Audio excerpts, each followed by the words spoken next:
মৰমৰ ছাত্ৰ ছাত্ৰীসকল স্বাগতম জনাইছোঁ আমাৰ ইউটিউব চেনেল বি স্মাৰ্টলৈকে। আজি আমি এই ভিডিঅ'টিত লৈ আহিছোঁ উচ্চতৰ মাধ্যমিক দ্বিতীয় বৰ্ষৰ ৰাজনীতি বিজ্ঞানৰ প্ৰথম অধ্যায়ৰ এটা গুৰুত্বপূৰ্ণ টপিক ছোভিয়েট ইউনিয়নৰ পতনৰ ফলাফলসমূহ। আমি শেষৰটো ভিডিঅ'ত আলোচনা কৰিছিলোঁ ছোভিয়েট ইউনিয়নৰ ভাঙোনৰ কাৰণসমূহ, আৰু আজিৰ এই ভিডিঅ'ত আমি আলোচনা কৰিম ছোভিয়েট ইউনিয়নৰ পতনৰ ফলাফলসমূহ। ইতিমধ্যে শেষৰটো ভিডিঅ'ত আমি আলোচনা কৰিছোঁ যে ছোভিয়েট ইউনিয়ন কি। আমি জানো যে ছোভিয়েট ইউনিয়ন আছিল 1922 চনত গঠিত হোৱা এখন সংঘৰাষ্ট্ৰ, আৰু 1922 চনৰ পৰা 1991 চনৰ 25 ডিচেম্বৰলৈকে এই ছোভিয়েট ইউনিয়নখন এই বিশ্বত বৰ্তি আছিল। কিন্তু 1991 চনৰ 25 ডিচেম্বৰ তাৰিখে এই ছোভিয়েট ইউনিয়নখন ভাঙি খণ্ড বিখণ্ড হৈছিল। এতিয়া আমি আলোচনা কৰিম যে এই ছোভিয়েট ইউনিয়নখন ভাঙি খণ্ড বিখণ্ড হোৱাৰ ফলতনো কি হৈছিল, তাৰনো ফলাফলসমূহ কি আছিল। প্ৰথমতে ছোভিয়েট ইউনিয়নৰ পতনৰ ফলত শীতল যুদ্ধৰ অৱসান ঘটিছিল। এতিয়া শীতল যুদ্ধ বুলি ক'লে আমি কি বুজোঁ? শীতল যুদ্ধ বুলি ক'লে আমি বুজোঁ যে দ্বিতীয় বিশ্বযুদ্ধৰ পিছত, অৰ্থাৎ 1945 চনৰ পিছত পৃথিৱীত ক্ষমতা দখলক কেন্দ্ৰ কৰি আমেৰিকা যুক্তৰাষ্ট্ৰ আৰু ছোভিয়েট ইউনিয়নৰ মাজত থকা প্ৰতিদ্বন্দ্বিতা বা অৰিয়াঅৰিক আমি শীতল যুদ্ধ বুলি কওঁ। এই শীতল যুদ্ধত ছোভিয়েট ইউনিয়ন আৰু আমেৰিকা যুক্তৰাষ্ট্ৰই নিজকে এই বিশ্বত শক্তিশালী ৰাষ্ট্ৰৰূপে প্ৰতিপন্ন কৰিব বা প্ৰতিষ্ঠা কৰিব বিচাৰিছিল। কিন্তু ছোভিয়েট ইউনিয়নৰ ভাঙোনৰ লগে লগে এই বিশ্বত কি হৈছিল যে যিটো এই দুই শক্তিগোষ্ঠীৰ যিটো প্ৰতিদ্বন্দ্বিতা আছিল নিজকে শ্ৰেষ্ঠ হিচাপে প্ৰতিষ্ঠা কৰাৰ, সেই প্ৰতিদ্বন্দ্বিতাৰ অৱসান ঘটিছিল আৰু সমগ্ৰ বিশ্বত কি হৈ পৰিছিল? এক মেৰুকেন্দ্ৰিক বিশ্ব মানে কেৱল আমেৰিকা যুক্তৰাষ্ট্ৰৰ আধিপত্য থকা বিশ্বৰ সৃষ্টি হৈছিল। এইটো আছিল ছোভিয়েট ইউনিয়নৰ ভাঙোনৰ বা পতনৰ প্ৰথম ফলাফলটো। দ্বিতীয়তে 15খন নতুন নতুন স্বাধীন ৰাষ্ট্ৰৰ অভ্যুদয় হৈছিল, অৰ্থাৎ নতুন নতুন স্বাধীন ৰাষ্ট্ৰৰ সৃষ্টি হৈছিল। আমি জানো যে ছোভিয়েট ইউনিয়নখন গঠিতই হৈছিল 15খন প্ৰজাতন্ত্ৰক লৈ পেলাই, আৰু যেতিয়া ছোভিয়েট ইউনিয়নখনৰ ভাঙন হোৱা বুলি ঘোষণা কৰা হৈছিল 1991 চনত 25 ডিচেম্বৰত ৰাছিয়া, ইউক্ৰেইন আৰু বেলাৰুছৰ নেতৃত্বৰ জৰিয়তে, তেতিয়া সেই 15খন ৰাষ্ট্ৰ পুনৰ খণ্ড বিখণ্ড হৈছিল আৰু এই ৰাষ্ট্ৰবিলাক যি ছোভিয়েট ইউনিয়ন হিচাপে আছিল তাৰ পৰা স্বাধীন হৈছিল। নেক্সট, সমাজবাদৰ পতন আৰু পুঁজিবাদৰ জয়যাত্ৰা। এতিয়া সমাজবাদ আৰু পুঁজিবাদ হৈছে দুটা আদৰ্শ। সমাজবাদী আদৰ্শৰ পৃষ্ঠপোষকতা কৰিছিল USSR বা ছোভিয়েট ইউনিয়নে, আনহাতে আমেৰিকা যুক্তৰাষ্ট্ৰ হৈছে পুঁজিবাদৰ পৃষ্ঠপোষক। যেতিয়া ছোভিয়েট ইউনিয়নখন ভংগ হৈ গ'ল, লগে লগে তাত কি হ'ল, সেই ছোভিয়েট ইউনিয়নৰ পৰা পৃথক হোৱা ৰাষ্ট্ৰবিলাক, স্বাধীন হোৱা ৰাষ্ট্ৰবিলাকত আমেৰিকা যুক্তৰাষ্ট্ৰৰ যি ব্যৱস্থা, যি অৰ্থনৈতিক ব্যৱস্থা, পুঁজিবাদী ব্যৱস্থা, সেই পুঁজিবাদী ব্যৱস্থা তাতে উপস্থিত হ'ল, বা তাতে পুঁজিবাদী ব্যৱস্থাটোৱে সেই নতুন নতুন ৰাষ্ট্ৰবিলাকৰ অৰ্থনৈতিক ব্যৱস্থাৰূপে গঢ় লৈ উঠিল। গতিকে সমাজবাদৰ পতন হ'ল আৰু পুঁজিবাদৰ জয়যাত্ৰা আৰম্ভ হ'ল। অৰ্থাৎ আমি যদি সহজ ভাষাত বুজিব লাগে এনেকৈ ভাবিব পাৰোঁ যে ছোভিয়েট ইউনিয়নত প্ৰচলন থকা যি অৰ্থনৈতিক ব্যৱস্থা আছিল, সেই অৰ্থনৈতিক ব্যৱস্থাৰ পতন হৈছিল, আৰু আমেৰিকা যুক্তৰাষ্ট্ৰৰ আৰ্হিৰ যি পুঁজিবাদী ব্যৱস্থা আছিল, সেই পুঁজিবাদী ব্যৱস্থা নতুনকৈ স্বাধীন হোৱা ৰাষ্ট্ৰবিলাকত ভৰি পৰিছিল, বা ৰাষ্ট্ৰবিলাকে সেই আদৰ্শৰে নিজৰ অৰ্থনৈতিক ব্যৱস্থাটো গঢ় দিছিল। ফলত পুঁজিবাদৰ সম্প্ৰসাৰণ হৈছিল আৰু সমাজবাদৰ সংকোচন হৈছিল, বা সমাজবাদটো নোহোৱা হৈ গৈছিল। নেক্সট, সামৰিক মিত্ৰজোঁটৰ পৰিৱৰ্তন। আমি এটা কথা জানো, যেতিয়া দুই শক্তিগোষ্ঠী অৰ্থাৎ আমেৰিকা যুক্তৰাষ্ট্ৰ আৰু ছোভিয়েট ইউনিয়নৰ মাজত যেতিয়া শীতল যুদ্ধ চলি আছিল, অৰ্থাৎ নিজকে শ্ৰেষ্ঠ হিচাপে প্ৰতিপন্ন কৰাৰ যি প্ৰতিযোগিতা চলি আছিল, সেই সময়ত এই ৰাষ্ট্ৰবিলাকে কিছুমান সামৰিক মিত্ৰজোঁট গঠন কৰিছিল আমেৰিকাই গঠন কৰিছিল নাটো নাটো মানে হৈছে নৰ্থ আটলাণ্টিক ট্ৰিটি অৰ্গেনাইজেশ্যন 1949 চনত গঠিত হৈছিল 12খন ৰাষ্ট্ৰক লৈ পেলাই ঠিক এই নাটো শক্তিক প্ৰতিৰোধ কৰাৰ উদ্দেশ্যেৰে বা নাটো শক্তিক প্ৰত্যাহ্বান জনোৱাৰ উদ্দেশ্যেৰে কি কৰিছিল সোভিয়েট ইউনিয়নে এখন চুক্তি কৰিছিল যিখন চুক্তিক কয় ৱাৰশ্বপ পেক্ট বুলি কয়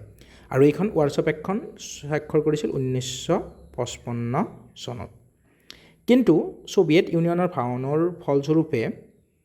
ৱাৰছ চুক্তি যিখন আছিল সেই ৱাৰছ চুক্তিখন কি হৈছিল ভংগ হৈ গৈছিল আৰু সেই আমেৰিকা যুক্তৰাষ্ট্ৰৰ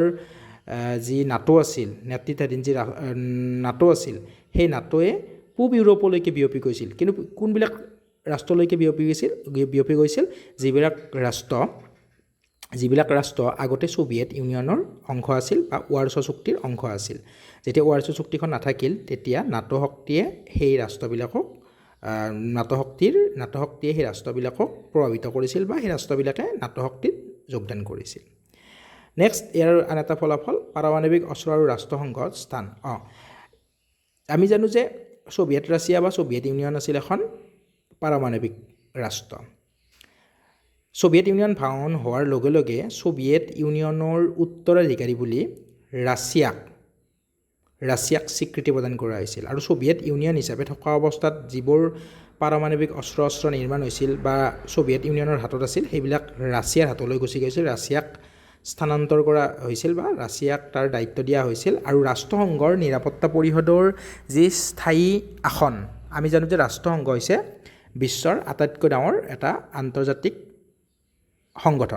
সংস্থা এই আন্তৰ্জাতিক সংস্থাটোৰ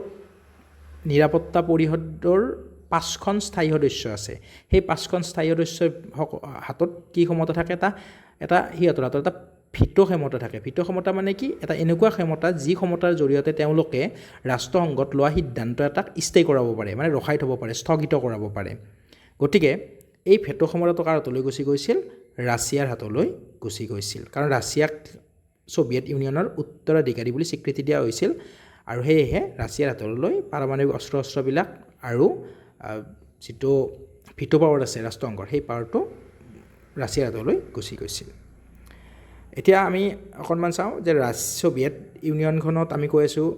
15খন ৰাষ্ট্ৰ আছিল 15খন সদস্য ৰাষ্ট্ৰ কোনবিলাক অঞ্চল সামৰি পেলাই ইউৰোপীয় অঞ্চলৰ আছিল Russia Ukraine Belarus Moldova Baltic অঞ্চলৰ এইবিলাক আছিল এষ্টনিয়া লাটভিয়া লিথুৱানিয়া ককাছ অঞ্চলত জৰ্জিয়া আৰ্মেনিয়া আজাৰবাইজান মধ্য এছিয়াৰ এইবিলাক আছিল এই গোটেইবিলাক অঞ্চলবিলাক সামৰি পেলাই গঠিত হৈছিল সোভিয়েট ইউনিয়নখন গতিকে এইখিনি আছিল আজিৰ গুৰুত্বপূৰ্ণ টপিক আজিৰ আলোচ্য বিষয় ইয়াৰ উপৰিও কিন্তু ইয়াত কিছুমান আমি প্ৰশ্ন সন্নিৱিষ্ট কৰিছোঁ প্ৰশ্নখিনি একেবাৰতে আমি ডিছকাশ্যন কৰিব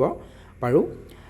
ইয়াতে 1 নম্বৰীয়া কিছুমান প্ৰশ্ন আছে প্ৰথম প্ৰশ্ন সোভিয়েট ইউনিয়নৰ পতন কোন চনত হৈছিল ইয়াৰ শুদ্ধ উত্তৰ হৈছে 1991 চনত আৰু তাৰিখটো আছিল 25 ডিচেম্বৰ আৰু এটা প্ৰশ্ন আহিব পাৰে ইয়াৰ পৰা যে সোভিয়েট ইউনিয়ন ভংগ হোৱা বুলি ঘোষণা কৰা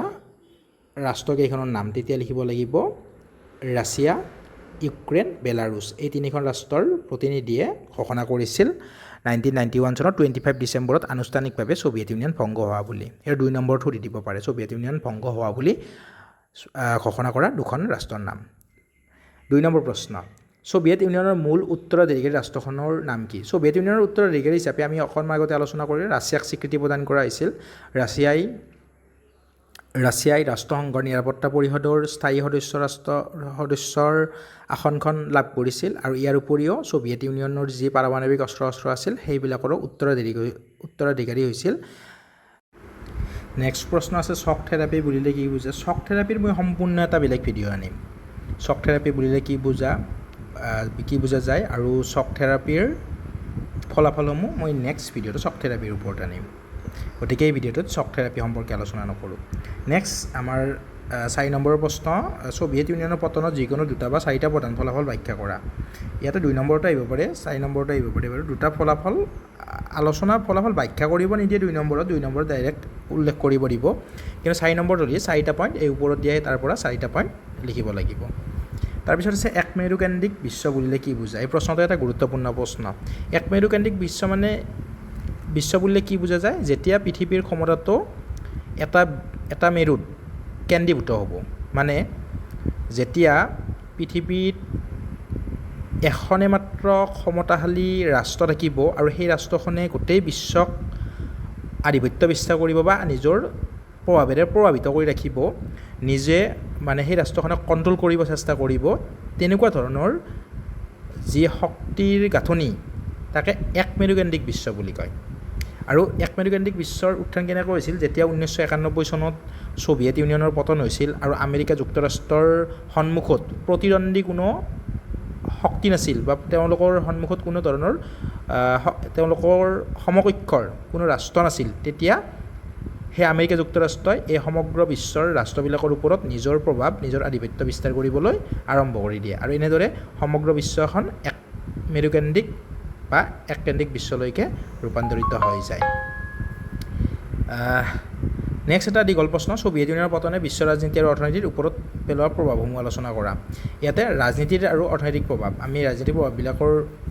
বিষয়ে আলোচনা কৰিলে আমি এইবিলাক ক'ব লাগিব যে এক মেৰু বিশ্বৰ সৃষ্টি বা এক মেৰু বিশ্বৰ সূচনা সেইবিলাক ক'ব লাগিব আৰু অৰ্থনৈতিক প্ৰভাৱ বুলি ক'লে এই যিটো আমি সমাজবাদী অৰ্থনীতিৰ অৱসান ঘটি